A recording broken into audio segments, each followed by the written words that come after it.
Hello दोस्तों, स्वागत है आप सभी का आपके अपने YouTube channel India education centre में। तो दोस्तों, आज का जो हमारा सेशन है वो फिजिक्स का पहला चैप्टर जिसका नाम है प्रकाश का प्रवर्तन, उसका ऑब्जेक्टिव करेंगे।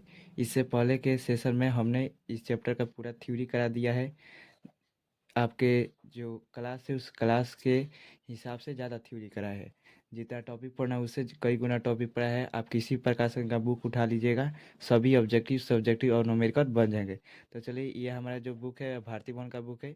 इस भारती भवन बुक का आज हम ऑब्जेक्टिव करेंगे, कल दूसरे बुक का करेंगे।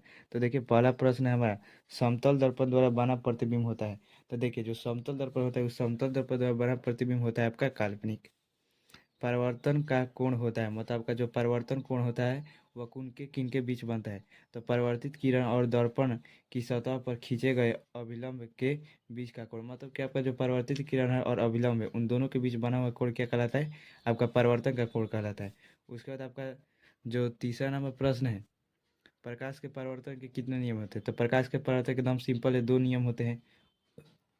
उसके बाद अपना प्रश्न है, निम्नलिखित में से किस दर्पण द्वारा किसी वस्तु का वास्तविक प्रतिबिंब मिल सकता है। तो देखिए, आपका केवल एक ही दर्पण है जिसका नाम है अवतल दर्पण। इस अवतल दर्पण में ही आपका क्या बनता है जी, हमेशा वास्तविक प्रतिबिंब बनता है। तो आपका अवतल दर्पण हो जाएगा।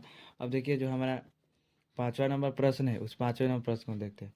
निम्नलिखित में से किस दर्पण द्वारा किसी वस्तु का आभासी प्रतिबिंब प्राप्त किया जा सकता है। तो देखिए, आभासी प्रतिबिंब आपको तीन प्रकार का दर्पण होता है, वो तीनों प्रकार के दर्पण से प्राप्त किया जा सकता है, एक उत्तल, अवतल और समतल।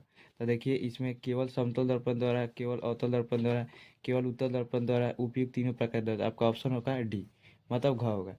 वस्तु से छोटा और आभासी प्रतिबिंब इनमें से किस दर्पण से प्राप्त होता है। तो देखिए, वस्तु से, देखिए आभासी कर रहा है मतलब अवास्तविक कर रहा है, काल्पनिक कर रहा है प्रतिबिंब में, लेकिन कैसा है जी, छोटा कर रहा है। तो छोटा जब भी करेगा ना तो आपका उत्तल दर्पण बनता है।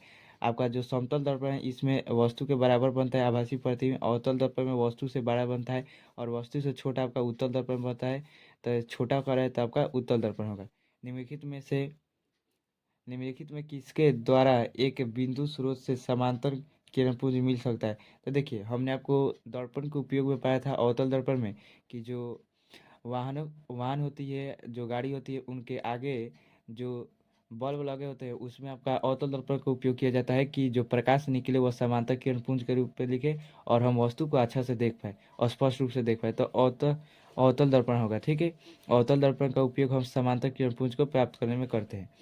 कहाँ पर 18वां प्रश्न है, कहाँ पर स्थित होने से वस्तु का प्रतिबिंब अवतल दर्पण के फोकस पर बनता है। तो देखिए, हमने आपको जो अवतल दर्पण होता है उसमें प्रतिबिंब निर्माण के 6 स्थितियाँ थी, जिसमें से पहला स्थिति आपका अनंत में रहेगा कोई वस्तु तो उसका प्रतिबिंब फोकस पर बनता है। तो देखिए, इसका आंसर होगा अनंत, डी होगा, घ होगा, ठीक है।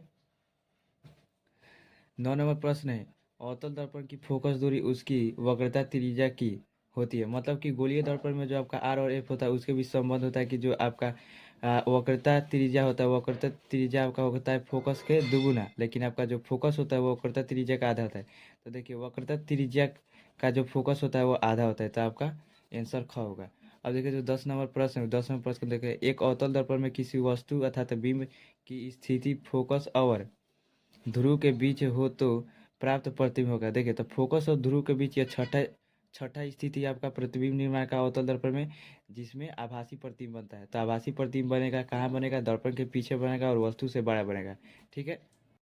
तो इसका सही उत्तर होगा आपका ग, मतलब सी, आभासी अर्थात अवास्तविक, काल्पनिक और बड़ा बनेगा। 11वां प्रश्न है, किसी अवतल दर्पण द्वारा आभासी अर्थात काल्पनिक अवास्तविक सीधा और आवर्धित मतलब होता है बड़ा प्रतिबिंब तब बनता है जब वस्तु अर्थात बिंब की स्थिति होती है। मतलब कि इसके जो पहले वाला आपका जो क्वेश्चन था उस क्वेश्चन का आंसर था, उस आंसर को यहाँ पर प्रश्न बना दिया है और उसके प्रश्न को क्या किया दीजिए, उत्तर बना दिए। तो क्या होगा जी, तो दर्पण के ध्रुव तथा उसके फोकस के बीच वस्तु को रखेंगे तो हमारा प्रतिबिंब कैसा बनेगा जी, आभासी बनेगा, ठीक है। तो इसका सही उत्तर हो जाएगा दर्पण के ध्रुव और उसके फोकस के बीच रखेंगे तो बनेगा। अब देखिए, जो आपका 12 नंबर प्रश्न है, इस 12 नंबर प्रश्न को आप यूट्यूब पर खोज लीजिएगा, सभी लोगों ने गलती बताया है, ठीक है। और इस किताब में भी आपका गलती आंसर दिया है। कह रहे हैं 12 नंबर क्वेश्चन, मोटर गाड़ी के चालक के सामने लगा रहता है। तो देखिए, हमने आपको अवतल दर्पण का जो उपयोग था उस अवतल दर्पण के उपयोग के बारे में पढ़ाया था कि जो वाहन होते हैं, जो गाड़ी होती है, आपका एग्जांपल में ले लेते हैं, मोटरसाइकिल हो गया, स्कॉर्पियो हो गया, बोलेरो हो गया, ठीक है। तो उसमें वाहन के गाड़ी के मतलब वाहन हो गया, वो गाड़ी हो गया, उसके सामने जो बल्ब लगा होता है आगे, उस बल्ब में आपका कौन सा दर्पण होता है जी? मतलब गाड़ी के सामने आपका कौन सा दर्पण होता है? तो अवतल दर्पण होता है।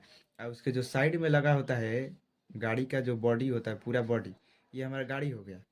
यह गाड़ी हो गया हमारा, इस गाड़ी का यह पूरा बॉडी होगा। अगर इसके साइड में यहाँ पर अगर कोई दर्पण लगा है, साइड में लगा तो उत्तल दर्पण होगा। और इसके आगे एकदम फोकस पर यहाँ पर लगा है तो हमारा अवतल दर्पण होगा, मतलब सामने लगा है। तो इसका सही उत्तर क्या होगा? अवतल दर्पण। बुक में दिया है आपका उत्तल दर्पण, यह गलत है, ठीक है। साइड मिरर के रूप में आपका उपयोग किया जाता है उत्तल दर्पण के रूप में। और जो वाहनों के हेडलाइट के रूप में आता था, अग्रदीप के रूप में, हेडलाइट में सामने देखने वाले के रूप में आपका अवतल दर्पण। तो सही उत्तर क्या होगा? अवतल दर्पण। मैं अच्छा से क्लियर करा दिया इस प्रश्न को किस प्रकार से आपका अवतल दर्पण होगा। तो चलिए ये होगा 13 नंबर। उत्तल दर्पण द्वारा बना प्रतिबिंब होता है तो आपका कैसा हो जाएगा? काल्पनिक और सीधा होता है। ये बहुत ही आसान है। देखिए, यदि मेरा वीडियो अच्छा लगे तो प्लीज़ वीडियो को लाइक करें, चैनल को सब्सक्राइब करें, दोस्तों को शेयर करें। मैं एक एक बात को अच्छी तरह से एक्सप्लेन करके बता रहा हूँ। 14 नंबर प्रश्न है, उत्तल दर्पण द्वारा बना प्रतिबिंब होता है, हमेशा सीधा होता है। आप जानते हैं कि उत्तल दर्पण द्वारा बना प्रतिबिंब कैसा होता है? दाढ़ी बनाने में किस प्रकार के दर्पण का उपयोग किया जाता है? तो एकदम आसान है कि अवतल दर्पण का उपयोग किया जाता है। इसका उत्तर हो जाएगा ख। एक दर्पण से किसी भी दूरी पर रखी एक वस्तु का सीधा प्रतिबिंब ही प्राप्त होता है, दर्पण हो सकता है। तो देखिए, सीधा प्रतिबिंब केवल कर है, केवल सीधा कर है, ये नहीं कर है कि छोटा की बात है, दोनों दर्पण होगा। समतल है, समतल और उत्तल। तो ये आपका हो जाएगा, ठीक है। ग संबंध F = R/2 सत्य है। मतलब कि आपका जो यह है, यह संबंध आपका आर और एफ में किसके लिए जी? तो हमने आपको पढ़ाया था गोलीय दर्पण में आर तथा एफ में संबंध, मतलब अवतल और उत्तल दोनों दर्पण होगा। तो आपका उत्तर जो होगा क्या होगा जी? ग होगा। उत्तल तथा अवतल दर्पण दोनों प्रकार के दर्पण के लिए होगा। ये हो गया। अब जो हमारा अगला प्रश्न है, 18 नंबर प्रश्न है, चित्र 1.35 में सही किरण आलेख को चुने। तो देखिए, जो हमारा सही किरण आलेख है वह हमारा घ नंबर है, क्योंकि वक्रता केंद्र पर आपतित किरण जिस दिशा से आती है उसी दिशा में, अर्थात जिस पथ पर आपतित होते है उसी पथ पर चली जाती है। मतलब यह होगा आपका इंसिडेंट रे, तो इसी पर आपका रिफ्लेक्टेड रे। ठीक है, तो हमारा सही उत्तर क्या होगा? घ होगा। समतल दर्पण लंबवत आपतित किरण उसी पथ पर वापस लौट जाती है। यहाँ पर होगा आपका यहाँ पर है, तो इस प्रकार से यहाँ से दर्शाया जाए। और यह जो होता है इस तरह होना चाहिए, ठीक है, इधर से नहीं होकर गुजरती है। और यह यहाँ पर जाकर मिलता है, तो यह भी हम बता दिए किस तरह से गलत है, यह भी किस प्रकार से गलत है, ठीक है। यह भी आपका किस प्रकार से गलत है, क्योंकि देखिए ये आपका फोकस होकर गुजरेगी, ठीक है। तो ये आपका यह इधर से होकर गुजरना चाहिए, यह आपका इसी पथ पर आपतित होना चाहिए, इस प्रकार से इसी पथ पर लौटना चाहिए। आइए, आपका आपतित इधर होना चाहिए तो परिवर्तित इधर होना चाहिए, इधर नहीं, ठीक है। ये हो गया। और ये आपका सही है, घ नंबर, ठीक है। तो यह हो गया। अब देखिए, जो अगला प्रश्न है उस अगले प्रश्न को पढ़ते हैं। एक गोलीय दर्पण द्वारा बने प्रतिबिंब का आवर्धन मता m ऋणात्मक है, इसका अर्थ यह है कि प्रतिबिंब। तो देखिए, हमने आपको आवर्धन नंबर टॉपिक में पढ़ाया था कि जो आवर्धन होता है, अर्थात एम का मान अगर पॉजिटिव होगा तो वह काल्पनिक होगा, आभासी होगा। प्रतिबिंब जो होगा आपका, वह दर्पण के क्या बनेगा? पीछे बनेगा और छोटा बनेगा।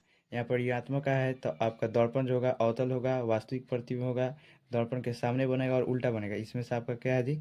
उल्टा है, ठीक है। ऋणात्मक मतलब उल्टा प्रतिबिंब है, ठीक है। तो आपका उत्तर हो जाएगा घ। तो आशा करता हूँ ऑब्जेक्टिव समझ में आएगा। तब तक के लिए जय हिंद, जय भारत।